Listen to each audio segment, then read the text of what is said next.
ker so nas dobesedno ogrožali. Moji kolegi poslanci so podali prijave na policijo, ker je bilo prerivanje, odrivanje, grožnje. Gospa Jeraj, prosim, da se držimo. Ja, to je v koalicijski pogodbi, gledajte.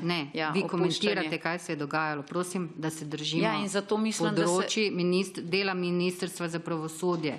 Hvala. Točno to je, gledajte, vi ste zapisali v koalicijsko pogodbo, da boste vse te prekrške amnestirali, je rekla gospa. Ja, ampak vi povzemate nekaj, kaj se dogajanja iz protestov. Prosim, da se držimo. Hvala. Zato, ker argumentiram, ker je gospa kandidatka dejala, da so bili protesti mirni. Torej, na to vprašanje že odgovorila, pa se ne bi podvajali. Hvala lepa. Ja, jaz pa bi prosila, da bo tudi meni odgovorila, ker mislim, da gre za direktno izigravanje pravne države. To, o čemer govorite v koalicijski pogodbi, in jaz točno o tem govorim, kar ste zapisali v koalicijsko pogodbo. Gospa predsedujoča, če dovolite. Jaz sem vas opomnila, zdaj pač. Hvala. Jaz mislim, da se to pač izključuje, da po eni strani dejansko rušite sistem in dajete tem, ki so izrekli prekrške. Ljudno prosim, da zastavljate vprašanja, ne da podajate svoje videnje in komentarje. Hvala.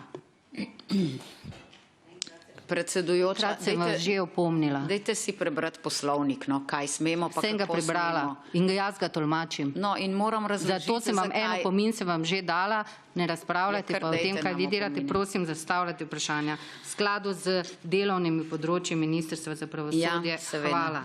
Torej, ali ne boste s tem, ko boste opustili vse prekrškovne in kazenske postopke, degradirali vse tiste policiste in tiste, ki so izrekli te kazni, torej direktno posegli v njihovo delo in jim rekli, niste dela opravili v redu.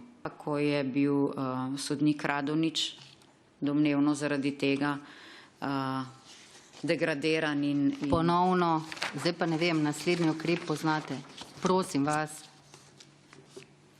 Naslednje vprašanje moje... Ne bom vas zdaj podučevala po tolikih letih. Prosim vas. Jaz mislim, da vse, kar sem do zdaj vprašala, je z področja pravosodja. Potem pa vam jaz raztolmačim, da napačno mislite. No, važno, da vi prav mislite. Dobro.